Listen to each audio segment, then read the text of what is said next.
નમસ્કાર, હું નિશિત અને 43 લોકોના નામ, 43 નેતાઓના નામ, તેમાંથી 10 પ્રમોશન, 33 નવા ચહેરા, 2-3 ચહેરા લગભગ નક્કી હતા. જ્યોતિરાદિત્ય સિંધિયા લગભગ નક્કી મનાઈ રહ્યા હતા. આ તરફ પ્રમોશનમાં પરસોત્તમ રૂપાલા, મનસુખ માંડવિયા, અનુરાગ ઠાકુર, આ બધા નામ ચર્ચાઈ રહ્યા હતા. 6 વાગે 33 નવા ચહેરાઓ, 10 મંત્રીઓને જે સ્થાન આપવામાં આવ્યું છે તે હવે શપથ ગ્રહણ કરશે. 3 સાંસદોને મંત્રીપદ આપવામાં આવ્યું છે. એટલે હવે આમ જુઓ તો ગુજરાતથી 7 મંત્રીઓ થયા. 3 આ 2 હતા એસ જયશંકર અને અમિત શાહ.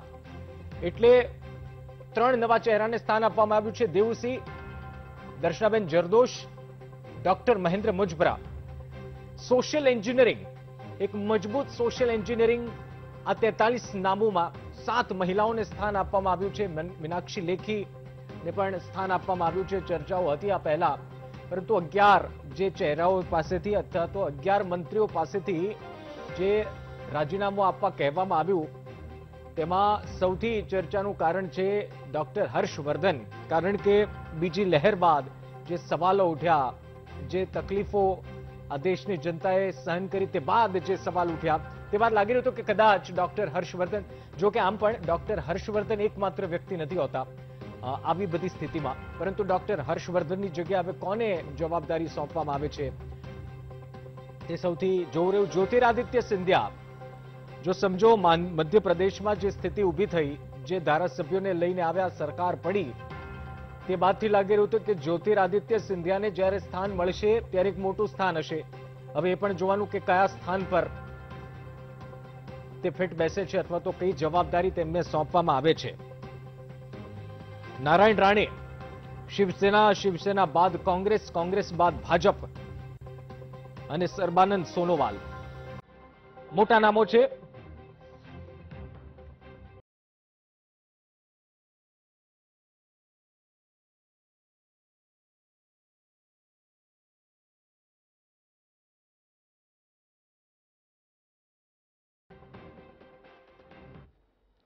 ચર્ચા કરી આ વિષય પર, આ 43 નામો પર. અને હવે શું થશે? સોશિયલ એન્જિનિયરિંગનો એક મુદ્દો છે, શું એ સેટ થયું છે? ભારતીય જનતા પાર્ટીના નેતા શ્રદ્ધા રાજપૂત જોડાય છે, રાજકીય વિશ્લેષક ડોક્ટર પ્રતિક ત્રિવેદી અમારી સાથે સ્ટુડિયોથી જોડાય છે, સિનિયર જર્નલિસ્ટ વરિષ્ઠ પત્રકાર ચિંતન આચાર્ય અમારી સાથે જોડાય છે, અને કોંગ્રેસ નેતા નરેન્દ્ર રાવત અમારી સાથે જોડાય છે. સૌથી પહેલા પ્રતિકભાઈ, 43 નામો, ચર્ચાઓ ઘણી બધી હતી.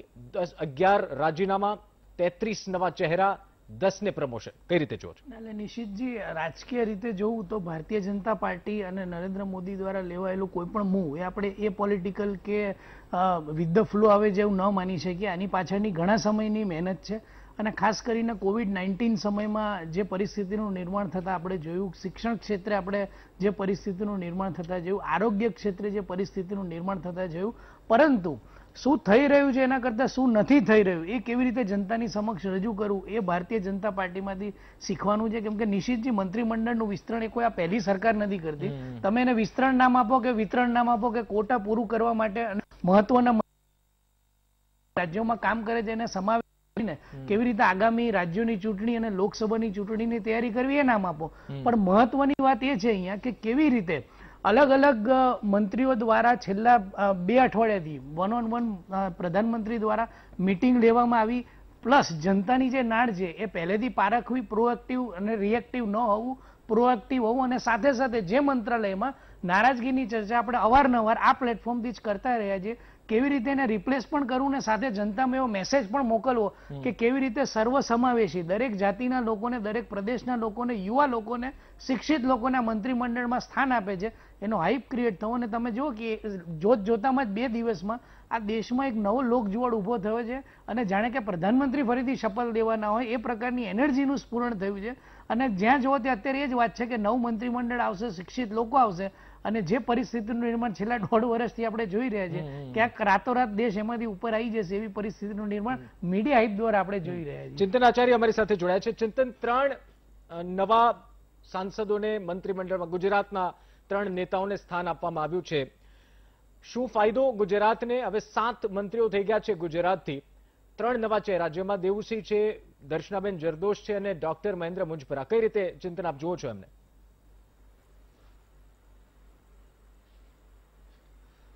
નિશ્ચિત સૌથી પહેલા તો આપણે એ જોવું જોઈએ કે આવતા વર્ષે જ ગુજરાતમાં હવે વિધાનસભાની ચૂંટણી આવી રહી છે. સ્વાભાવિક રીતે જ ગુજરાતમાંથી વધુ ત્રણ સાંસદોને કહી શકીશું, કારણ કે અગાઉ અમિત શાહ, એસ જયશંકર જેવા બે સાંસદો જે છે ગુજરાતમાં, એક લોકસભાના અને એક રાજ્યસભાના સાંસદ, એ બંને ખૂબ મહત્વની 4 જે મંત્રાલય હોય છે એમાંના 2 મંત્રાલયો તેમની પાસે છે, ગૃહ અને વિદેશ. એ ઉપરાંત નાણાં અને સાથોસાથ સંરક્ષણ મંત્રાલય જે છે એ પણ મહત્વના ગણાય છે. પણ એમાંના 2 જો વડાપ્રધાન ગુજરાતી છે અને એ 2 જો ગુજરાતી જ અથવા તો ગુજરાતમાંથી ચૂંટાયેલા નેતાઓ ત્યાં છે, અને એ ઉપરાંત મનસુખ માંડવિયા અને પરસોત્તમ રૂપાલા આ બંને મંત્રીઓ પણ ત્યાં હતા. એમાં હવે આ નવા 3 મંત્રીઓ આવ્યા છે. તમે જુઓ આખું ડેમોગ્રાફી તો સાઉથ ગુજરાત એટલે આપણે દક્ષિણ ગુજરાતની વાત કરીએ તો ત્યાં આગળ કોઈ પ્રતિનિધિત્વ કેન્દ્રમાં ઘણા વર્ષોથી હતું નહીં. તો એ હવે એ જે ખોટ છે એ નરેન્દ્ર મોદી અને અમિત શાહે બંને સરભર કરી એમ કહી શકાશે. પાછા મહિલા ફેક્ટર પણ છે, અને ઓબીસી ફેક્ટરની પણ વાત કરીએ તો દર્શનાબેન જરદોશ પોતે ઓબીસી સમાજમાંથી આવે છે. મધ્ય ગુજરાતની વાત કરીએ તો ઘણા સમયથી મધ્ય ગુજરાતમાંથી રેપ્રેઝન્ટેશન કેન્દ્ર સરકારમાં હતું નહીં, કારણ કે જે તે વખતે દિનશા પટેલ કોંગ્રેસની યુપીએની સરકારમાં અને ભરતસિંહ સોલંકી બંને મધ્ય ગુજરાતમાંથી આવતા હતા. પણ હવે એ જે વોઇડ છે અથવા તો જે ગેપ છે એ ફિલઅપ કરવામાં આવ્યો છે દેવસિંહ ચૌહાણથી.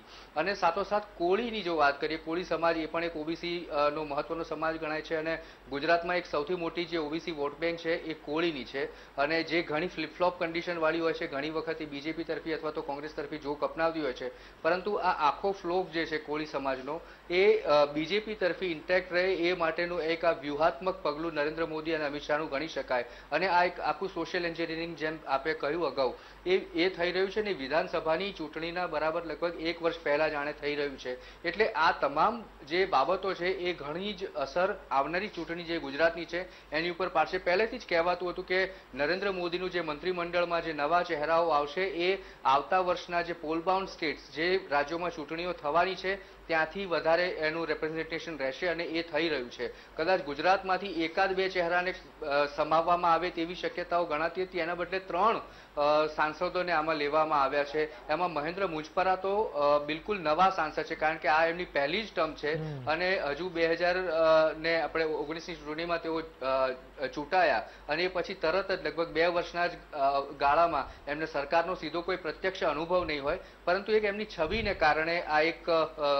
સ્ટ્રેટેજી એમની કહી શકાય, જેથી કરીને સોશિયલ જે છે એટલે સામાજિક જે અલગ અલગ મુદ્દા છે તેને સ્પર્શવાની સાથે સાથે એક બીજી વસ્તુ હું એ આમાં જોઉં છું કે યુવાન ચહેરાઓ છે. કોઈ એવા ચહેરાઓ નથી કે જે ખૂબ વયોવૃદ્ધ હોય, જેમ કે પરબતભાઈ પટેલનું નામ ચર્ચાતું હતું, પરંતુ તેઓ ખૂબ વૃદ્ધ છે અથવા તો ઉંમર એમની ઘણી છે, એટલે એમનું નામ અહીંયા સમાવિષ્ટ કરવામાં આવ્યું નથી. જો કે ચૌધરી સમાજમાંથી કોઈ પણ સરકારમાં હાલમાં કોઈ પ્રતિનિધિ નથી, પણ તેમ છતાંય તેમને હાલમાં અહીંયા કન્સિડર કરવામાં ન આવ્યા. એના બદલે યુવાન એવા આ 3 સાંસદોને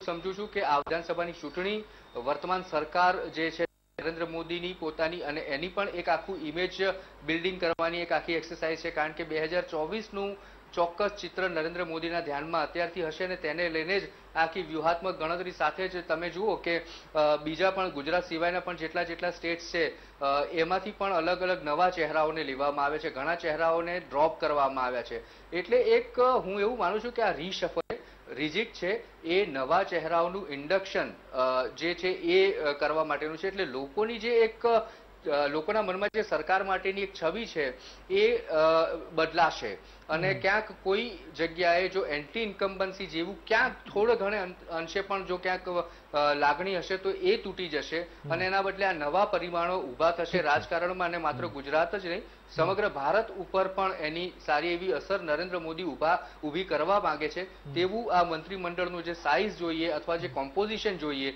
એ જોતા લાગી રહ્યું છે. નરેન્દ્ર રાવત કોંગ્રેસના નેતા આપણી સાથે જોડાયા છે. નરેન્દ્રભાઈ, નારાયણ રાણા હોય, જ્યોતિરાદિત્ય સિંધિયા હોય, મંત્રીમંડળમાં સ્થાન મળી ગયું. નારાયણ રાણે તો આપે મને ખબર છે 2 વાર ટિકિટ આપી, 14માં આપી, કોંકણથી હાર્યા, બાયપોલમાં ફરી આપી, હાર્યા, પોતાનો પક્ષ બનાવી લીધો અને જાહેર પણ કરી દીધો અમે ભાજપને સપોર્ટ કરીશું. પછી જ્યોતિરાદિત્ય આવ્યા, મધ્યપ્રદેશમાં સરકાર પડી ગઈ, સરકાર ફરી ગઈ, અને હવે મંત્રીમંડળમાં આપ જુઓ તો શું કોંગ્રેસ માટે આ ખોટ નથી કે આટલા મોટા નેતા કોંગ્રેસના એક સમયના અને હવે ભાજપના મંત્રીમંડળમાં એક મોટા પદ માટે હવે રાહ જોઈને બેઠા છે, હમણાં શપથ લઈ લેશે કલાક 2 કલાકમાં?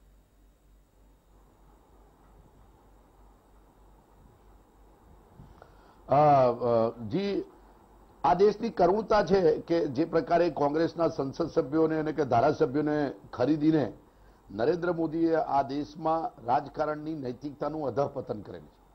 કારણ કે શું છે કે જે પ્રકારે એને લોકો સ્વીકારે અને એને વધાવી લે એ ખરેખર રાજનીતિમાં અને લોકશાહીમાં ખોટું ગણી શકાય। નારાયણ રાણે કોંગ્રેસમાં ગયા, ભાજપમાં આવ્યા, પછી પાછા બીજામાં ગયા, આ પ્રકારની નીતિ રહી છે। પરંતુ આ પ્રધાનમંડળની પહેલી જે આપણી ચર્ચા છે એમાં કોંગ્રેસ તરીકે અમારે એટલું જ કહેવું છે કે આ એક રાજકીય રીતે કોરોનામાં થયેલી નિષ્ફળતા, આવતી ચૂંટણીઓ, ગત ચૂંટણીમાં જે પશ્ચિમ બંગાળમાં થયેલી હાર, એની કળમાંથી બહાર આવવા માટે ફક્ત રાજકીય સમીકરણો બદલવા માટે, જેમ કે ગુજરાતમાં આપ જોઈ શકો છો કે 7 મંત્રીશ્રીઓને પ્રધાનમંત્રી ખુદ ગણાય, તો સમજી શકો છો કે આવતી ચૂંટણીમાં અંદર ભારતીય જનતા પાર્ટી કેટલું ગભરાયેલું છે, જેથી દરેક ઝોન વાઇઝ પ્રતિનિધિત્વ આપીને વિરોધ ખાળવાનો અને લોકોમાં સંતોષ આપવાનો અને પોતાની પાર્ટીમાં પણ સંતોષ આપવાનો એક નિરર્થક પ્રયાસ કરી રહ્યા છે। વાસ્તવિકતા એ છે કે એમને જે 2-3 પ્રોમિનન્ટ જેમ કે ડોક્ટર હર્ષવર્ધન છે અને લેબરના જે પેલા ગંગોપાધ્યાય હતા, આ બધાને જે પ્રકારે રાજકારણમાં એ લોકોને મંત્રી પદમાંથી દૂર કર્યા, એ જોતા સ્પષ્ટ લાગે છે કે કોરોનાની મહામારીમાં નરેન્દ્ર મોદીજીની જે નિષ્ફળતા છે એને ઢાંકવાનો પ્રયાસ કર્યા, પરંતુ એ શક્ય નથી। વાસ્તવિકતા એ છે નવા ચહેરા છે, આપ તો હર્ષવર્ધનની વાત કરી, ઠીક છે, 11 લોકોના રાજીનામા લઈ લીધા, બીજા મંત્રીઓનું કોઈ વિશેષ મહત્વ નથી, નામ છે 33 નવા ચહેરા, એમાંથી કેટલા કોંગ્રેસમાં હતા અને ભાજપમાં ગયા, મારે તમને કહેવાની જરૂર નથી, વાત કરવા માંગુ છું। ના, એ મને ખ્યાલ છે, લોકો ગૌરવ લેતા હોય કે કોંગ્રેસમાંથી ખરીદીને ભારતીય જનતા પાર્ટીમાં જાય અને ભારતીય જનતા પાર્ટી એને નૈતિક રીતે એને સાચું મૂલવતું હોય, સારું મૂલવતું હોય તો અમને એનો વાંધો નથી। કારણ કે રાજકારણની બાબતમાં ભારતીય જનતા પાર્ટી પાસે કોઈ નીતિ નિયમો કે કોઈ પ્રકારની લોકશાહીના પ્રણાલિકાઓ ને સાચવવાનું એવું કોઈ છે જ નહીં। પહેલી તો વાત મહત્વની એ છે કે તમે સમજો, તમારા નેતા, મારી વાત સાંભળો, નરેન્દ્ર મોદીના પ્રધાનમંત્રી, મૂળ વાત શું છે નરેન્દ્રભાઈ, આપ એમ કહો છો કે સારા નેતા જતા હોય, હવે કોંગ્રેસ છોડી દે છે, ભારતીય જનતા પાર્ટીમાં આવી જાય, 1.5-2 વર્ષમાં મંત્રીમંડળ મળી જાય, તો પછી એ સ્વીકારવામાં એમને શું વાંધો હોય? અને તમે એમ કહો છો કે જો એમની નીતિને મૂલવતા હોય તો હવે મંત્રી જોઈએ ને। હા, તો તમે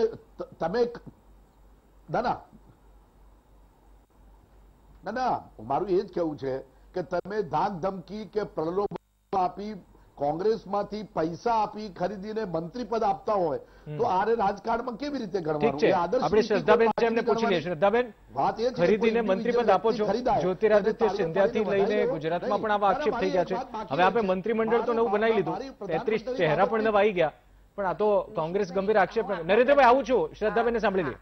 નિશ્ચિતભાઈ, હું આપના પ્રશ્નનો જવાબ આપીશ। એની પહેલા જે અત્યારે મંત્રીમંડળના શપથ લેવા જઈ રહ્યા છે તમામ માન્ય મંત્રીશ્રીને હું શુભેચ્છા પાઠવું છું, અને એની સાથે ગુજરાતની અંદર જે આપણા માન્ય મંત્રીશ્રીઓ હતા અને બીજા જે નવા 3 સાંસદો છે, માન્ય દેવસિંહ ચૌહાણ, માન્ય ડોક્ટર સુરેન્દ્રભાઈ મુંજપરા અને માન્ય શ્રીમતી દર્શનાબેન જરદોશ, આ બધાને, મહેન્દ્રભાઈ મુંજપરા, આ બધાને હું અભિનંદન પાઠવું છું કે એ લોકો અત્યારે મંત્રીપદની શપથ લેવા જઈ રહ્યા છે। બીજી વસ્તુ કે આપે અહીંયા કીધું કે પૈસાની એ વાત કરી, મને લાગે છે કે નરેન્દ્રભાઈ, હા, એટલે જે પ્રશ્ન તમે મને પૂછ્યો નરેન્દ્રભાઈનો, હું એક વસ્તુ એ કહેવા માંગુ છું કે જ્યોતિરાદિત્ય સિંધિયાજી એ પોતે મધ્યપ્રદેશના એક એવા બેકગ્રાઉન્ડથી આવે છે જે સર્વવિદિત છે। હવે કયા પૈસાની વાત થાય છે એ તો હવે નરેન્દ્રભાઈ રાવત જ બતાવશે કે ડીલ એમના ઘરે થઈ હતી કે જ્યોતિરાદિત્ય સિંધિયાના ઘરે ગયા હતા કે શું થયું હતું। નામ જ એટલું કાફી છે, જે સ્ટેટના પ્રિન્સ છે ત્યાંથી આવે છે, એમને શું ખરીદવાનું હોય, શું ના ખરીદવાનું હોય, તમે તમારા યુવા નેતાઓને કે તમારા વડીલ નેતાઓને ના સાચવી શકો, એમનો ઉપયોગ ના કરી શકો, અને એમણે જાહેર જીવનની અંદર પોતાનું સારું આપવું છે એટલા માટે એ ભારતીય જનતા પક્ષના વિચાર સાથે જોડાઈને આજે લોકોની સેવા કરી રહ્યા છે। અમારો મંચ એક જ વસ્તુ છે કે રાષ્ટ્રવાદને વરેલી અમારી પાર્ટી સૌનો સાથ, સૌનો વિકાસ ઈચ્છે છે। એની અંદર જે પણ લોકો એને પોતાનું કોન્ટ્રીબ્યુશન પોતાના રાજ્ય અને દેશ માટે કરવા ઈચ્છે છે એને હંમેશા ભારતીય જનતા પક્ષ મોસ્ટ વેલકમ કરે છે। હાલ જે છે આપણે દેશની વાત કરીએ તો આ જે એક્સપાન્શન થયું છે એ સમયાંતરે પ્રધાનમંત્રીજીનો અબાધિત અધિકાર હોય છે। સમય, સંજોગ, જરૂરિયાત પ્રમાણે અનુસંધાન કરીને પ્રધાનમંત્રીજી પોતાના પ્રધાનમંડળનું વિસ્તરણ કરતા હોય છે, અને પ્રધાનમંત્રી નરેન્દ્ર મોદીજી 24/7 તમે જો તો 18 કલાકથી વધુ કોઈ પણ રજા લીધા વગર એમણે ઘણા ઠીક સારા છે, કાર્યો એ બધું કરેલા ખબર છે, છે. એ બધું ખબર છે મંત્રીમંડળ વખતે. અને શ્રદ્ધાબેન, નવાઈ તો એ લાગે છે જ્યારે હાઉસમાં જ્યોતિરાદિત્ય અને રાહુલ ગાંધી બાજુ બાજુ બેઠા હોય ત્યારે આપે ફેલ બ્રિગેડ નામ આપેલા કે આ બધા ફેલ છે અને હવે તમારા માટે પ્રિન્સ ને જ્યોતિરાદિત્ય જી થઈ ગયા. આટલા વર્ષો એ લોકોએ સેવા કઈ ના કરી, હવે મંત્રીમંડળ મળે છે તો સેવાનું નામ આવી ગયું. એટલે નવાઈ એ લાગે છે કે ઠીક છે તમે ગમે તે પક્ષમાંથી લો, પરંતુ હવે જી થઈ ગયા અને હવે તમને યાદ આવ્યું કે મધ્યપ્રદેશના પ્રિન્સ છે. એમ તો જનતાને લાંબા અને ઠીક છે, અને 12-13 જણાને લઈને આવ્યા તો ત્યારે એ 12-13 જણા બધા સેવા કરવા જ આવ્યા છે. નિશિતજી, જો હું તમને શું કહેવા માંગુ છું કે જે લોકો કોંગ્રેસની અંદર હતા એમની યુવા ચહેરો છે કે જ્યોતિરાદિત્ય સિંધિયાજી છે કે રાજસ્થાનની અંદર સચિન પાયલટજી છે. સચિન પાયલટજી છે અત્યારે ગેહલોતજી કેમ એમનું નથી સાંભળતા? એમનું ઇન હાઉસ મેટર છે, મારે કશું બોલવાની જરૂર નથી. એટલે પાયલટજીને લેવાના વિચારમાં નથી. નહીં, હું તો જસ્ટ અત્યારે કહું છું, ઠીક, આ તો હું તો example એ તમને શ્રદ્ધાબેન એવા યાદ આવે છે. હું તમને એઝ અ યંગ તરીકે હું કહું છું કે અત્યારે જો અમે લોકો યંગ લોકોને જોતા હોઈએ છીએ કે જેમ અમારી પાર્ટીની અંદર યંગ નેતા હોય છે, અમે એ લોકોને જોઈને ઇન્સ્પિરેશન લેતા હોઈએ છીએ, તો આખા પોલિટિકલ પાર્ટીઝની અંદર આપણે બધા યંગ જનરેશનને જોતા હોય છે, તો કોંગ્રેસના કાર્યકર્તા બી એમની યંગ જનરેશનને જોઈએ છે. પણ તમે કોઈને ઘડતર જ ના આપો, કોઈને કામ કરવાનો મોકો ના આપો, અને અલ્ટિમેટલી રાજનીતિમાં જે લોકો આયા છે એ લોકો સેવા કરવા માંગતા હોય અને પોતાનો પક્ષ છોડીને અમારા પક્ષની વિચાર સાથે જોડાઈને વિકાસની રાજનીતિમાં આગળ વધવા માંગતા હોય તો શા માટે ના વધે? એનું બેસ્ટ એક્ઝામ્પલ પશુપતિ પારસ પણ છે. સેવા કરવા ખૂબ આયા, મંત્રીમંડળ અચાનક મળી ગયું, ભાઈના અને ભત્રીજાનો સાથ છોડી દીધો અને મળી ગયું. ઠીક છે, બ્રેક માટે રોકાઈ જઈએ. બ્રેક બાદ આ મંત્રીમંડળની આગળ ચર્ચા કરીશું. જો 10 પ્રમોશન છે, 33 નવા ચહેરા છે, આ નવા ચહેરા પર ખાસ ચર્ચા કરવી છે. એ સમજવાની જરૂર છે ક્યાંથી આ લોકો આવે છે, અથવા તો ક્યાંથી સાંસદ છે, ક્યાંથી આ નેતાઓ છે અને જેમને મંત્રીમંડળમાં સ્થાન મળ્યું છે. અને બીજું, આવતા વર્ષે કયા કયા રાજ્યોમાં ચૂંટણી છે એ પણ થોડું મેચ કરીશું બ્રેક બાદ.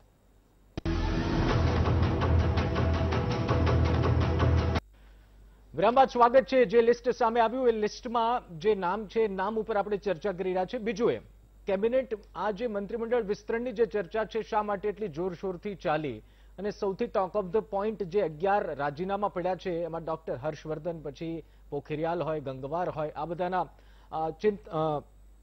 ચિંતન આચાર્ય આપણી સાથે જોડાયેલા છે. ચિંતન, જે 43 નામ, 10 પ્રમોશનને બાદ કરીએ 33 નવા નામ જે સામે આવ્યા છે, શું આને સોશિયલ એન્જિનિયરિંગનું બેસ્ટ એક્ઝામ્પલ ગણાવી શકાય? કારણ કે જો જેડીયુ હોય, અપના દલમાંથી પ્રિયંકા પટેલ હોય, આ બધાને સ્થાન આપવામાં આવ્યું છે, તો શું એક બેલેન્સ કરવા માટે અને આવનારા ઇલેક્શનને ધ્યાનમાં રાખીને આ બધું નક્કી થયું હોય એવું લાગે છે?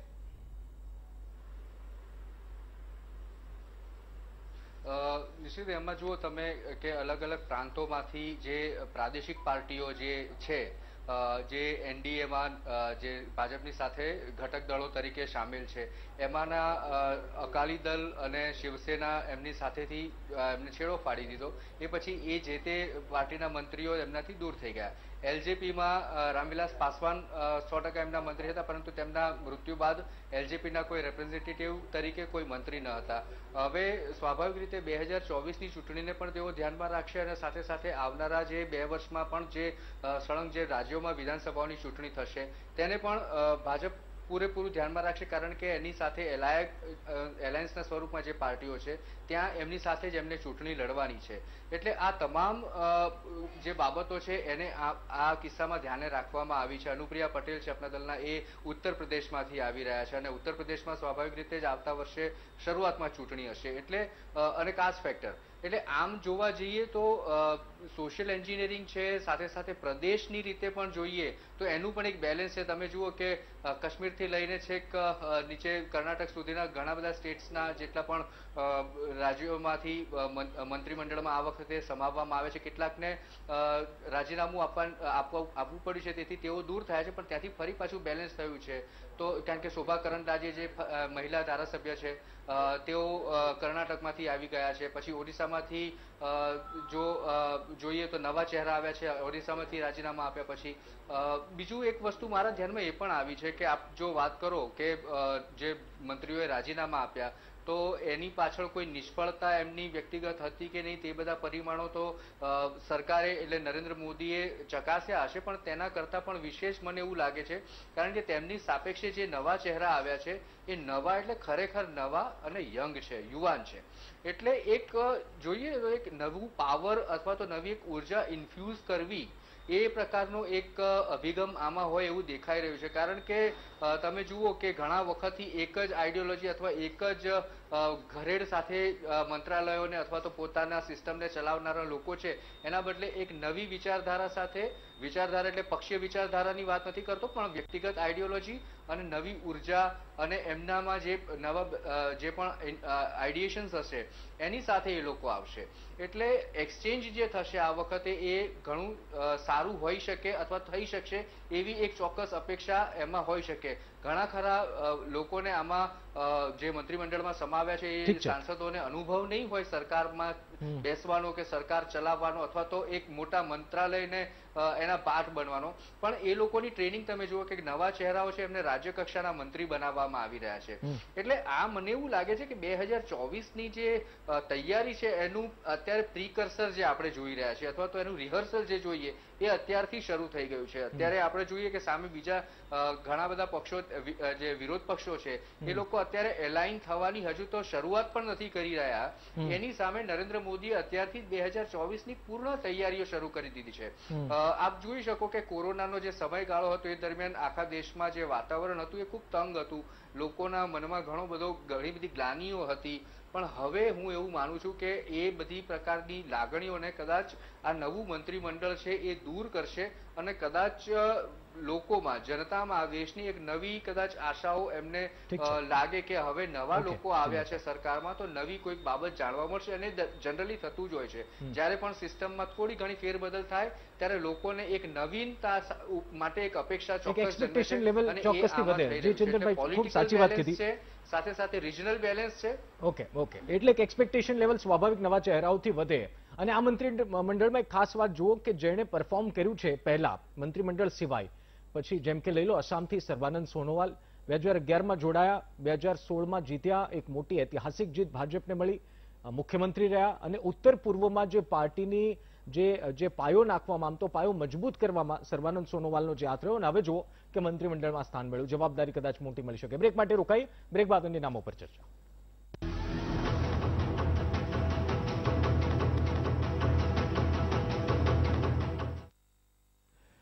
વિરામ બાદ સ્વાગત છે. થોડી જ વારમાં 43 મંત્રીઓ એ શપથ ગ્રહણ કરશે. આપણે ચર્ચા કરી રહ્યા છીએ આ જ નામો પર, આ જ વિષય પર. આપણી સાથે મહાનુભાવો જોડાયેલા છે. ચર્ચાને આગળ વધારીએ. નરેન્દ્રભાઈ, આમ તો નહીં લાગતું, મેં બ્રેક પહેલા સર્બાનંદ સોનોવાલની વાત કરી, થોડું વિપક્ષે, કોંગ્રેસે થોડું કંઈક શીખવાની જરૂર છે. જે મહેનત કરે છે એમને સ્થાન મળે છે, જે સાચવે છે અથવા તો પોતાના પાર્ટી પર નિષ્ઠાપૂર્વક વિશ્વાસ રાખીને કામ કરે છે એને સ્થાન મળે છે. હવે જ્યોતિરાદિત્ય સિંધિયા એ વાત અલગ છે એવા 2-3 નેતાઓની, પરંતુ જે નેતાઓ હવે સમજો કે સોનોવાલ 2011માં આવે, 2021ના મંત્રીમંડળના વિસ્તરણમાં તે કેબિનેટમાં સ્થાન મળી જાય, તો આમાંથી કંઈ શીખવા જેવું લાગે છે કે નથી લાગતું?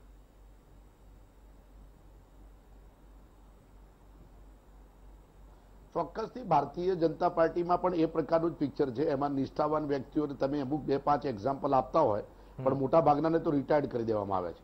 પહેલી મારી તમે મંત્રીમંડળ બાબતની મોદીજીની એક કોમેન્ટ બાકી છે કે હું એક જ વસ્તુ કહેવા માંગુ છું કે નરેન્દ્ર મોદીના જે પ્રધાનમંડળમાં મંત્રીઓનું કોઈ વેલ્યુ નથી.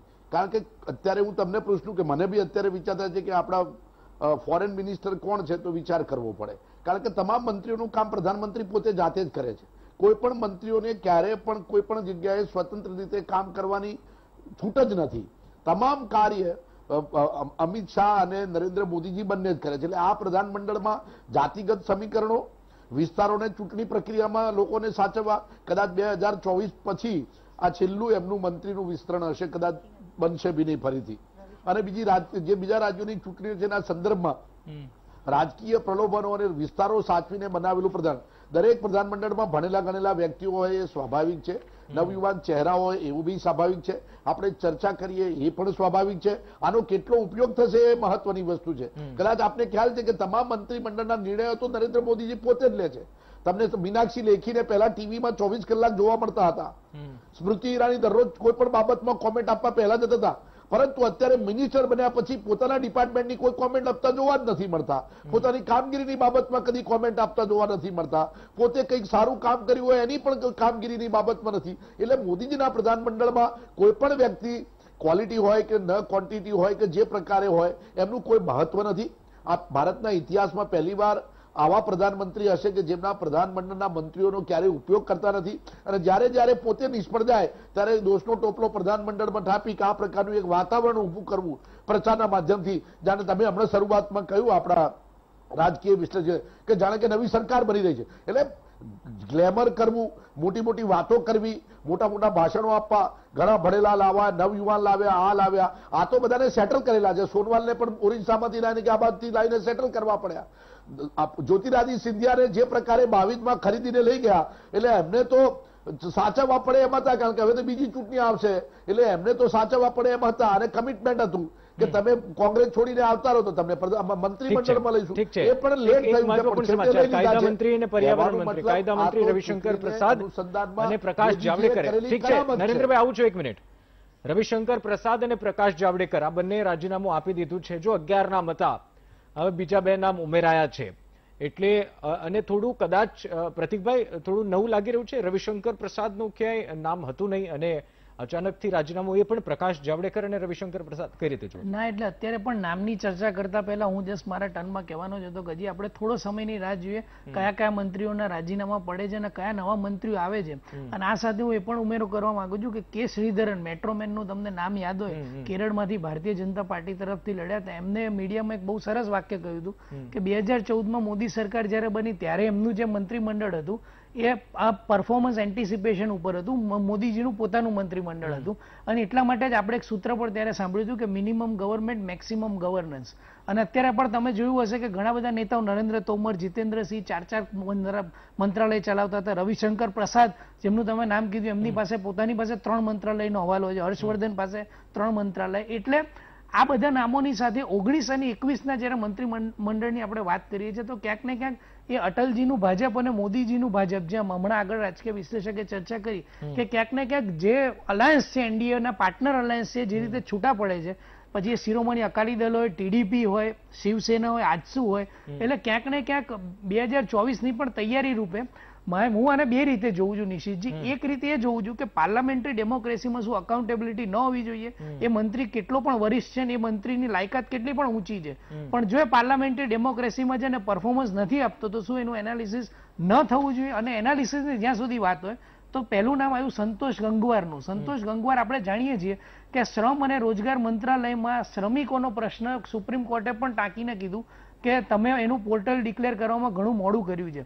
રમેશ પોખરિયાલ નિશંકની તમે વાત કરી, સમગ્ર પેન્ડેમિક દરમિયાન ક્યારે પણ શિક્ષણ મંત્રીનો અને વિદ્યાર્થીઓનો સંવાદ જાહેરમાં આપણે જોયો નથી, વાલીઓ સાથે એમનો સંવાદ જોયો નથી અને કોઈ પણ 1.5 વર્ષ દરમિયાન પરીક્ષા કેવી રીતે લેવી એની રણનીતિ બનતા જોઈ નથી. ત્રીજું નામ આવ્યું ડોક્ટર હર્ષવર્ધનનું. મને આખા પેન્ડેમિક દરમિયાન 2 નામ યાદ આવે છે, ડોક્ટર વીકે પોલ અને ડોક્ટર રણદીપ ગુલેરિયા. આમના સિવાય સરકારે હંમેશા ડોક્ટર હર્ષવર્ધનને એમની પાછળ બેઠેલા જોયા છે અને ક્યાંક ને ક્યાંક એમની નિષ્ક્રિયતાનું ઠીકરું સદાનંદ ગૌડા કે જેમની પાસે ઇન્વેન્ટરી મેનેજમેન્ટનું મંત્રાલય હતું, એટલે દવાઓથી લઈને ઓક્સિજન, રેમડેસિવિર સુધીનું કેવી રીતે મિસમેનેજમેન્ટ થયું. અને સાથે સાથે છેલ્લું નામ આવ્યું પ્રતાપ સારંગીનું. એમની નિષ્ઠા, એમની પ્રામાણિકતા અને એમની સાદગીની ચર્ચાઓ ખૂબ થઈ, પણ એમએસએમઈ સેક્ટરને ઉપર લાવવામાં કેવી રીતે એમની નિષ્ફળતા આપણે જોઈ. અને સાથે સાથે જે 2 નામની ચર્ચા દબા અવાજમાં થતી હતી અને આપણી ડિબેટની શરૂઆત થઈ પહેલા પણ જે કુતૂહલ હતું કે રવિશંકર પ્રસાદનું ક્યાંક ને ક્યાંક અમિત શાહ અને નરેન્દ્ર મોદીની 2 દિવસ પહેલાની જે મિટિંગ થઈ એમાં કાયદા અને આઈટી મંત્રાલયમાં એમની નિષ્ક્રિયતાની ચર્ચા જોરો શોરોથી ચાલતી હતી. પરંતુ આધિકારિક રીતે હજી પણ હું સમયની રાહ જોઉં છું કે રવિશંકર પ્રસાદની સાથે સાથે પ્રકાશ જાવડેકરને ઉંમરનું બહાનું બનાવીને બહાર કરવામાં આવે છે, અથવા તો મેં જેમ કીધું એમ કે મોદી સરકારની આ એક લાક્ષણિકતા છે કે આપણે સરકારને વખોડીએ છીએ પણ સંભળાય છે એમના વખાણ. કેમ કે મેં જેમ કીધું એમ કે ડેમોક્રેસી, પાર્લામેન્ટરી ડેમોક્રેસીમાં જો આપણે પબ્લિક પાર્ટિસિપેશનની વાત કરતા હોય તો યુવા ચહેરાઓને આગળ ધરીને જેવી રીતે આનંદીબેનનું પણ રાજીનામું લઈ લેવામાં આવ્યું હતું, ક્યાંક ને ક્યાંક શું આ વય મર્યાદાના લીધે આમનું રાજીનામું પડ્યું છે કે પછી સાર્વજનિક કરવામાં આવે છે કે પરફોર્મન્સના આધારે નવા ચહેરાઓને આગળ લાવે છે? અને એવા ચહેરાઓ નિશ્ચિતજી એક જ વાતમાં પૂરું કરું કે 5 એક્સ સીએમને આપણે આ મંત્રીમંડળમાં સમાવેશ કર્યો છે અને એવા નેતાઓ કે જે ધરાતલ પર કામ કરીને આવે છે. તમે જ્યોતિરાદિત્ય સિંધિયાનું નામ આપ્યું હોય, નારાયણ રાણે, પશુપતિ પારસ, અથવા તો છેલ્લું નામ જે તમે કીધું સર્વાનંદ સોનવાલ કે જેમણે તો સરકાર ટ્રાન્ઝિશનમાં મહત્વનો ભાગ ભજવ્યો છે. અને ક્યાંક ને ક્યાંક ખુલ્લેઆમ જે દળબદલ નેતાઓ છે, હું એને પણ સાઇડ ઓફ નથી કરતો, કે એમને ખુલ્લેઆમ ચેલેન્જ આપી છે કે જો દળ બદલ નેતાઓ અમારી પાર્ટીમાં આવે છે અને અમારા પ્રોમિસ પ્રમાણે અમે અમને મંત્રીમંડળમાં પણ સમાવેશ કરીએ છીએ. શ્રદ્ધાબેન, એક સવાલ મને લાગે છે, જે સાંભળે છે, જે જોવે છે, કદાચ અહીંથી જે વરિષ્ઠ પત્રકાર અમારા ચિંતનભાઈ બેઠા છે કે પ્રતિકભાઈ, એક સવાલ તો થતો હશે કે વિસ્તરણ તો થાય, સાચવવા માટે થાય કે પરફોર્મન્સના આધારે થાય? બિલકુલ પરફોર્મન્સના આધારે થતો સાચવવા માટે નથી થતું. સાચવવા જો એ વસ્તુ મને લાગે છે કે જ્યારે આપણે કેન્દ્ર કક્ષાએ જે પ્રધાનમંત્રીજી નરેન્દ્ર મોદીજી છે, બરોબર છે, એમનું ઓલવેઝ એમની જે પોલિટિકલ જર્ની તમે જુઓ તો ઓલવેઝ પરફોર્મન્સ બેઝડ પોલિટિશિયન રહ્યા છે. એમણે પરફોર્મન્સ કરીને દેખાડ્યું છે, કારણ કે વિકાસનો જે વર્ડ છે, અહીંયા મારી જોડે પ્રતિકભાઈ બેઠા છે, ડેવલપમેન્ટ વર્ડને આગળ લાવીને અને કોઈ પોલિટિક્સની શરૂઆત કરી છે તો એનો સંપૂર્ણ શ્રેય આદરણીય નરેન્દ્ર મોદીજીને જાય છે. એમણે જાતિવાદ, પ્રાંતવાદની રાજનીતિ બાજુ પર દરકિનાર કરી હતી. સવાલ કંઈક બીજો છે, તમે કંઈક ત્રીજા ટ્રેક ઉપર જાઓ છો. હું મારો સવાલ સિમ્પલ છે. હું એ જ કહું, સાચવવા માટેની વાત જ નથી. નિશિતભાઈ, તમે એક વખત કીધું કે સાચવવા માટે થાય છે કે પરફોર્મન્સ બેઝ મને સમજાવો, એ જ સમજ્યું છે. પરફોર્મન્સ બેઝ કરો છો, 12 જણાના રાજીનામા પડ્યા છે. એસેન્સ જ વિકાસ છે, પરફોર્મન્સ છે. તો નરેન્દ્ર મોદીજી જ્યારે એક્સપાન્શન કરશે તો ઓનલી ને ઓનલી એ જોશે કે મેરિટ શું છે અને પરફોર્મન્સ શું છે, કારણ કે મારે પરફોર્મન્સ ધરાતલ ઉપર મારા ભારતના વિકાસ માટે દેખાડવાનું છે. એટલે 12 જણાએ પરફોર્મન્સ નથી કર્યું એનો મતલબ નહીં. જો સાંભળો, નહીં સ્વીકારો ને, તો હું એમ કહું છું આપણે ડંકે કી ચોટ પર આપ કહો છો પરફોર્મન્સ, તો આપને સ્વીકારવામાં ભારતીય જનતા પાર્ટીના પ્રવક્તાને સ્વીકારવામાં શું વાંધો છે કે પરફોર્મ આ 12 લોકોએ નથી કર્યું? અરે એક સેકન્ડ નિશિતભાઈ, જે લોકોએ પોતાનું રેઝિગ્નેશન આપ્યું છે એમણે પણ ભારત દેશના મંત્રી રહ્યા છે કેન્દ્રની અંદર અને ભારત દેશને સર્વ કર્યું છે. એ શું સમીકરણ છે, કયા કારણો છે, એના ઉપર ડિટેલમાં આપણે ચર્ચા કરીશું, એમાં કોઈ એ નથી. પણ એ લોકોએ બી પરફોર્મન્સ કર્યું છે અને જે લોકોનું સિલેક્શન થયું છે એ લોકોનું બી મેરિટ આધારિત અને પરફોર્મન્સ બેઝ બધા નેતાઓ છે. અને અલ્ટિમેટલી ધ્યેય છે પ્રધાનમંત્રીજીનું એ જ છે કે એમણે અનુસંધાન કરીને પોતાના પ્રધાનમંડળનો જે વિસ્તાર કરીને આગળ જે છે કે ભારતની રાજનીતિની અંદર ધરાતલ ઉપર વિકાસનો મુદ્દો કઈ રીતે જાણે, લોકોને કઈ રીતે સુખાકારી ધરાતલની વાત કરો છો, ઠીક છે. ચિંતનભાઈ, આપ થોડું હસ્તક્ષેપ કરશો. મને મારો જે સવાલ છે, મને લાગે છે શ્રદ્ધાબેન થોડું વ્યવસ્થિત સમજી ગયા, પરંતુ મને લાગે છે શું મારો સવાલ એ યોગ્ય નથી ચિંતનભાઈ કે જ્યારે તમે વિસ્તરણની વાત કરો ત્યારે તમે એવી વાત કરો કે હવે દેશની સેવા કરવા માટે, પછી એમ કહો કે પરફોર્મન્સ માટે, પરંતુ જ્યારે કોઈ બીજા પક્ષમાંથી એક પક્ષમાં આવે ત્યારે તો એ જોરશોરથી ચર્ચા સંભળાય છે કે 2-2.5 વર્ષમાં આ સાહેબને મંત્રીમંડળમાં સ્થાન મળશે અને પછી બધું ઠંડુ થશે. તો આ મારો સવાલ યોગ્ય નથી ચિંતનભાઈ? મને પોતાની જે બાબતની જે પરફોર્મન્સની વાત કરે છે શ્રદ્ધાબેન, એની ઉપર થોડુંક I will take it with the pinch of salt. મને થોડુંક એમાં ખટકે છે એ વસ્તુ કે પરફોર્મન્સની જો વાત કરતા હોય આપણે તો પરસોત્તમ રૂપાલા પોતાની એમની પાસે કૃષિનો પોર્ટફોલિયો હતો, ભલે એ રાજ્યકક્ષાના મંત્રી હતા, પણ જે કૃષિ બિલનો સતત જે વિરોધ થતો હતો એમાં એમની ભૂમિકા ક્યાંય મને વ્યક્તિગત રીતે ક્યાંય એવી દેખાઈ નથી કે એમાં એમણે કોઈક સજ્જડ એમનું પોતાનું એક વલણ સ્પષ્ટ કર્યું હોય અથવા તો પેસિફાય કર્યા હોય ખેડૂતોને. એ ઉપરાંત હું આપને એક વાત એમ પણ જણાવીશ કે નિર્મલા સીતારમણ જે ફાઇનાન્સ મિનિસ્ટર છે, નાણામંત્રી, એમની પણ જે ભૂમિકા છે એને લઈને પણ ઘણા તર્ક વિતર્કો થયા કે તે જે ખરેખર નાણાંનું આખું જે દેશનું જળવાવું જોઈએ અર્થતંત્ર, એમાં ક્યાંક થોડાક એ ઉણા ઉતર્યા. એમના પતિની પણ કંટ્રોવર્સી ક્યારેક ક્યારેક વચ્ચે આવી, તો એના કારણે એમના ઉપર પણ, એમના પરફોર્મન્સ ઉપર પણ પ્રશ્નાર્થ થવા માંડ્યા. તમે સારંગીની જો વાત કરતો તો સારંગી તો પહેલી વખત જ ચૂંટાઈને આવ્યા હતા, હવે એ પોતે કેવી રીતે પરફોર્મ કરશે? એટલે આવું તમે પરફોર્મન્સ બેઝના આધારે જો કરતા હોય એવું જો તમે કહેતા હોય તો હું એવું માનું છું એવું છે નહીં. બીજું હું આપને વાત કરીશ કે નરેન્દ્ર મોદી જ્યારે ગુજરાતના મુખ્યમંત્રી હતા ત્યારે પરસોત્તમ સોલંકી એમના મંત્રીમંડળમાં એક રાજ્યકક્ષાના મંત્રી હતા. હવે આજ સુધી પરસોત્તમ સોલંકીની ઉપસ્થિતિનો મતલબ હું હજુ સુધી કાઢી નથી શક્યો કે એમનું ગુજરાતના મંત્રીમંડળમાં સ્થાન એ કયા પરફોર્મન્સ બેઝને આધારે આવી રહ્યું છે.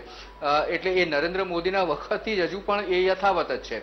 એટલે આવું કંઈ કોઈ પાર્ટીમાં હોતું નથી કે પરફોર્મન્સ બેઝના આધારે અથવા તો મેરિટ બેઝના આધારે દરેકને તક મળતી હોય છે. એ ઉપરાંત આ વખતે તો ઘણા બધા નવા, એટલે ફર્સ્ટ ટાઈમ એમપીસ જે લોકો આવ્યા છે એમનું કયું પરફોર્મન્સ, શું એ લોકોએ બાકી લગભગ 1.5 વર્ષ તો કોરોના કાળમાં ગયો, એટલે એની આગળનો લગભગ એમને માંડ 1 વર્ષથી પણ ઓછો સમય એમને મળ્યો છે પબ્લિકમાં સર્વ કરવાનો. તો એમાં એમને એવું કયું પરફોર્મન્સ બતાવી દીધું હશે કે એમને ઇન્ડક્શન કરવામાં આવ્યું મંત્રીમંડળમાં? એટલે આવું માત્ર ને માત્ર પરફોર્મન્સ બેઝના આધારે નથી હોતું.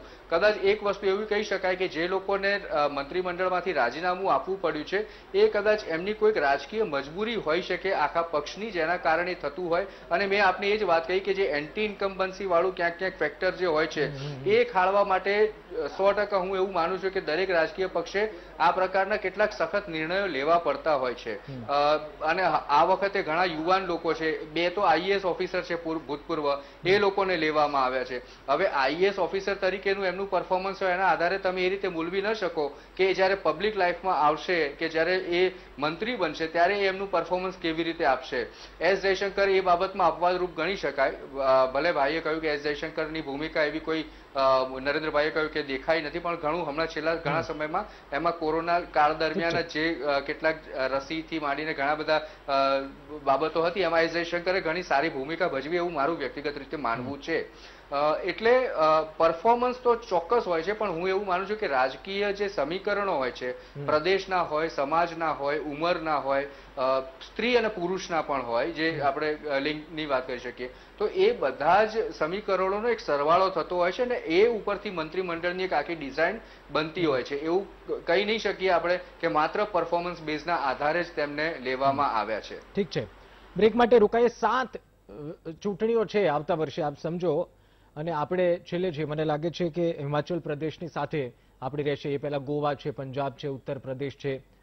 એટલે આ બધી ચૂંટણીઓ છે. અને આ ચૂંટણીઓને ધ્યાનમાં રાખીને જો આ 43ના લિસ્ટમાં જો એક નજર નાખીએ ને તો તમને એનો અંદાજ આવે કે જ્યાં પરફોર્મન્સ થતું હતું અથવા તો નહોતું થતું, પરંતુ આમને ફિટ બેસાડવા એ જરૂરી હતા.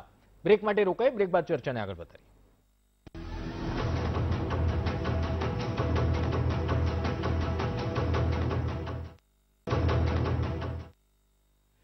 વિરામ બાદ સ્વાગત છે.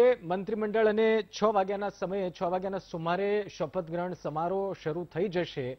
જે નવા નામો આવ્યા છે, જેમને પ્રમોટ કરવામાં આવ્યા છે, જેમને સામેલ કરવામાં આવ્યા છે, તમામ લોકોનો શપથ ગ્રહણ સમારોહ છે 6 વાગ્યાના આસપાસ. અને આપણે એ ચર્ચા કરી રહ્યા છીએ કે જે મંત્રીમંડળમાંથી જેમને રાજીનામું આપવા કહેવામાં આવ્યું અને મંત્રીમંડળમાં જે નવા ચહેરાઓ આવ્યા અથવા તો જેમને પ્રમોટ કરવામાં આવ્યા, પરસોત્તમ રૂપાલા હોય, મનસુખ માંડવિયા હોય. પ્રતિકભાઈ, એક ચર્ચા મને લાગે છે ગુજરાતની દ્રષ્ટિકોણથી જ્યારે આપણે જોઈએ ત્યારે એક સવાલ તમામ જે ડિબેટ જોતું હશે એને થતો હશે કે ગુજરાતને શું ફાયદો? 7 મંત્રીઓ છે, પ્રધાનમંત્રી ખુદ ગુજરાતથી હવે આપણા ગુજરાતી છે અને 7 મંત્રીઓ હવે આપણે આપ્યા છે. અમિત શાહ લઈ લો, એસ જયશંકર લઈ લો અને બાકી 3 નવા ચહેરા. તો ગુજરાતને શું ફાયદો આમાં? એટલે ગુજરાતને શું ફાયદો થવાનો છે? તો કઈ રીતનો ફાયદો થવાનો? ના, એટલે તમે દરેક જગ્યાએ જો કે હમણાં બ્રેકમાં જતા પહેલા તમે કીધું ઉત્તર પ્રદેશ, ઉત્તરાખંડ, પંજાબ, ગુજરાત, ગોવા અને હિમાચલ પ્રદેશ, આમાં જે ચૂંટણીઓ આવવાની છે એ ચૂંટણીમાં કેન્દ્રની જે પણ યોજનાઓ છે કે કેન્દ્રના જે પણ રાજ્યને મળતા લાભ છે એને ધરાતલ સુધી લઈ જવાની જવાબદારીઓ કેન્દ્રીય મંત્રીથી લઈને પછી નીચેના સ્થાનિક નેતાઓ સુધી ફ્લોટ થતી હોય છે. અને આપણે જોઈએ છે કે ચૂંટણીની જાહેરાત થતાં જ ખાસ કરીને ભારતીય જનતા પાર્ટી હંમેશા સ્ટાર પ્રચારકોની યાદીમાં આવા પ્રકારના નેતાઓને સમાવિષ્ટ કરતા હોય છે. અને આપણે જોયું છે કે મનસુખ માંડવિયા હોય કે પરસોત્તમ રૂપાલો હોય, અવારનવાર જ્યારે પણ ગુજરાતની ચૂંટણી આવે છે ત્યારે કેન્દ્રના પ્રશ્નોને અહીંયા લાવવા માટે અને કેવી રીતે ડબલ ડેકર એન્જિનની સરકાર, હું ડબલ એન્જિનની સરકાર કરતાં ડબલ ડેકર સરકાર કહું છું કે જ્યાં ડ્રાઈવર એક છે અને બંને ડબ્બા સાથે ચાલે છે, તો કેવી રીતે ગુજરાતની પ્રજાને એનો લાભ મળશે કે નહીં એના ઉપર તો આપણે પાછળથી ચર્ચા કરીએ, પણ આવી કોઈ રણનીતિ એમની રહેતી હોય છે. પરંતુ મારો અહીંયા નિશિતજી પ્રશ્ન એ હતો કે નેતાઓ કોઈ પણ આવશે મંત્રીમંડળમાં, કેટલા પણ નેતાઓને સ્થાન મળશે, પરંતુ 12 દિવસ પછી જે 19 તારીખથી મોન્સૂન સત્ર શરૂ થવાનું છે, હવે એવી અપેક્ષાઓ હતી કે વિપક્ષ આ વખતે ખૂબ જ હમલાવર થશે, વિપક્ષ આ ધારદાર પ્રશ્નોની રજૂઆત કરશે અને સરકાર કદાચ બેકફૂટ ઉપર હશે. તો આ મંત્રીઓ જ્યારે સાંજે નોટિફિકેશન ડિક્લેર થશે ને રાષ્ટ્રપતિ દ્વારા અલગ અલગ ખાતાની ફાળવણીની સૂચના એમને મળશે, તો શું 12 દિવસમાં એ ખાતાની માહિતી લઈને મોન્સૂન સત્રમાં એની ધારદાર રજૂઆત કરી શકશે કે નહીં? અને એના ઉપરથી વિપક્ષ એનો કેટલો લાભ ઉઠાવી શકે છે? અને લોકોના જે મૂળ પ્રશ્નો છે કે જે ઘણા બધા બિલ પણ સંસદમાંથી પાસ કરવાના છે, શું એમાં નેતાઓ કે આ મંત્રીઓ કોઈ મહત્વનો રોલ ભજવી શકે છે? એની અગત્યનું છે.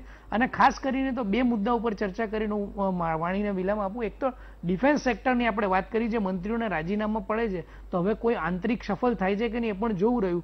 કેમ કે મનોહર પર્રિકર, પછી નિર્મલા સીતારમણ, રાજનાથ સિંહ, અરુણ જેટલીની પણ વચ્ચે નામ આવ્યું. સતત આ ખાતું બદલાતું રહ્યું છે. એજ્યુકેશનની આપણે વાત કરીએ તો પ્રકાશ જાવડેકર, સ્મૃતિ ઈરાની, નિશંક પોખરિયાલ ને હવે પાછું એજ્યુકેશન મિનિસ્ટ્રી કોઈક બીજાને મળવાની છે. અને સાથે સાથે જે ખાતાની સૌથી વધારે અપેક્ષા હતી ફાઇનાન્સ, કે નિર્મલા સીતારમણ અને આપણા અનુરાગ ઠાકુર, એમની વચ્ચેનો સમન્વય કેવો છે? અને હમણાં અગાઉ જે ચર્ચા થઈ કે સતત નિર્મલા સીતારામનના પતિ દ્વારા પણ ભારતીય જનતા પાર્ટી વિરુદ્ધના સ્ટેટમેન્ટ આવ્યા, એ ખાતામાં કોઈ બદલાવ આવે છે કે નહીં એ પણ જોવો રહ્યો. આ લાઈવ દ્રશ્યો મેં આપને દેખાડી રહ્યા છીએ. થોડી જ વારમાં શપથ ગ્રહણ સમારોહ શરૂ થઈ જશે અને તમામ ચહેરાઓ અને ચિંતન આચાર્ય પણ અમારી સાથે છે. ચિંતન, જે આપે કીધું કે નવા ચહેરાઓ છે અને કેટલાક તો એવા છે જે પહેલીવાર MP બન્યા અને 1.5 વર્ષનો હજી ટાઈમ મળ્યો અને એમાં કોરોના આવ્યો અને હવે ડાયરેક્ટ મંત્રીમંડળમાં સ્થાન મળ્યું છે.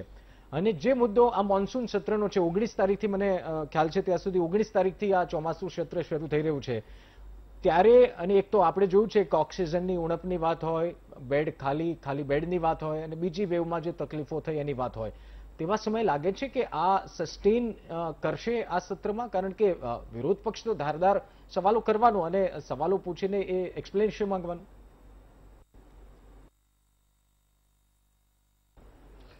જો આ મંત્રીમંડળનું વિસ્તરણ ન પણ મંત્રીઓ હતા તો એમની પાસે પણ જે જવાબો હશે એ જ જવાબો હવે નવા મંત્રીઓને આપવાના છે. બીજું એક વાત આપણે જણાવીશ કે કેબિનેટ કક્ષાનો જે પોર્ટફોલિયો હશે એ જે અનુભવી જે મંત્રીઓ છે એમની પાસે રહેશે. એટલે સંસદમાં જયારે જવાબો આપવાના હશે, કોઈ મુદ્દો ઉપસ્થિત થતો હશે તો એની સામે એનું કાઉન્ટર આપવાનું હશે તો તેવા મંત્રીઓ જ આપશે. બીજું કે એમની પાસે સેક્રેટરીઝ જે છે એ લોકોએ ડેટાબેઝ ભેગો કરીને એમને આપવાનો હોય છે. મંત્રી 100% પોતાની રીતે પોતાનું સરકારનું રેપ્રેઝન્ટેશન અથવા પ્રતિનિધિત્વ કરતા હોય છે અને એની એ ભૂમિકા જે છે એ ત્યાં સંસદમાં સભ્યો સામે મૂકતા હોય છે. પણ આ બધી બાબતો અગાઉથી નક્કી થઈ ગઈ હોય અને એટલે જ હું એવું કહું છું કે જ્યારે જવાબ આપવાનો આવશે ત્યારે હું એવું નથી માનતો કે નરેન્દ્ર મોદી જેવા નીવડેલા જે પ્રધાનમંત્રી છે એ એવા કોઈ મંત્રીને સામે ધરી દે કે જ્યારે એમને એમ્બેરેસમેન્ટ ફેસ કરવું પડે. એટલે એ તો હું 100% માનું છું કે કેબિનેટ કક્ષાના જેટલા પણ મંત્રીઓ હશે એ નીવડેલા લોકો હશે. બીજું હું આપને જણાવીશ કે આ કિસ્સામાં લગભગ સૌથી વધારે પસ્તાળ જો પડી શકે તો એવા મંત્રાલયોમાં હશે. સૌથી પહેલું આરોગ્ય મંત્રાલય, બીજું એક શિક્ષણ મંત્રાલય ગણી લો, ત્રીજું એક આપણે ગણી શકીએ ફાઇનાન્સ, કારણ કે લોકડાઉન અને એવી સ્થિતિના કારણે ઘણી બધી જગ્યાએ ફાઇનાન્સના ઇસ્યુ ઉભા થયા હશે. સાથે સાથે કેમિકલ અને ફર્ટિલાઇઝર કે જે વિદેશમાંથી જે દવાઓ રસીનો જથ્થો લાવો, આ તે પ્રકારની બધી બાબતો છે. ઉદ્યોગની જો વાત કરીએ તો ઉદ્યોગ પણ આવશે ને કોમર્સ પણ આવશે અને સાથે સાથે ફોરેન અફેર્સ પણ આવી શકે 100%, કારણ કે ફોરેનમાંથી જ આપણે રસીઓ અને દવાઓનું આદાન પ્રદાન કરીએ છીએ. જે વિદેશની સાથેના તમારા રાજદ્વારી સંબંધો કેવા છે એ પણ એની ઉપર ઘણું બધું અવલંબન રાખે ડિપાર્ટમેન્ટ છે. એ હું એવું માનું છું કે નરેન્દ્ર મોદીએ ટકોરા મારીને જ એવા મંત્રીઓને સિલેક્ટ કર્યા હશે હવે પછી જે પોર્ટફોલિયો ડિસ્ટ્રીબ્યુશન થશે એમાં, કે જે એ સરકારની બાબતને મજબૂત રીતે સામે રજૂ કરી શકે. અથવા તો હું એવું માનું છું કે જો યથાવત જે મંત્રાલયના જે સભ્યો હતા એમને પણ એ જ જવાબ રજૂ કરવાના હતા જે હવે રજૂ કરવાના રહેશે.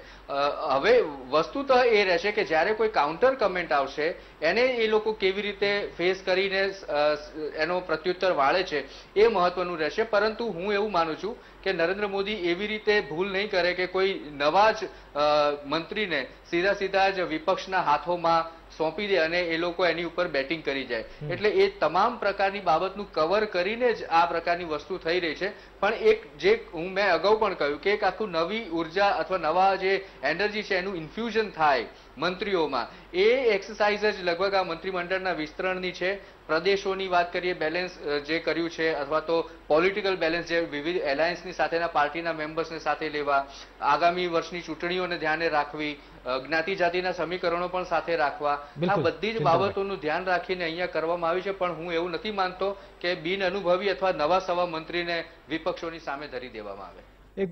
આ લાઈવ દ્રશ્યો મેં આપને દેખાડી રહ્યા છીએ અને આ શપથ ગ્રહણ સમારોહ અમે આપને દેખાડીશું. આપે જોયું કે સ્મૃતિ ઈરાની હોય, નીતિન ગડકરી હોય, રવિશંકર પ્રસાદ હોય, બધા પહોંચી ગયા છે. બ્રેક માટે રોકાઈએ, પળે પળના અપડેટ્સ અમે આપને આપી રહ્યા છીએ શપથ ગ્રહણ સમારોહના અને નામ ઉપર પણ ચર્ચા કરી રહ્યા છે કે શા માટે આ નામ ઉમેરાયું છે. બ્રેક માટે રોકાઈએ.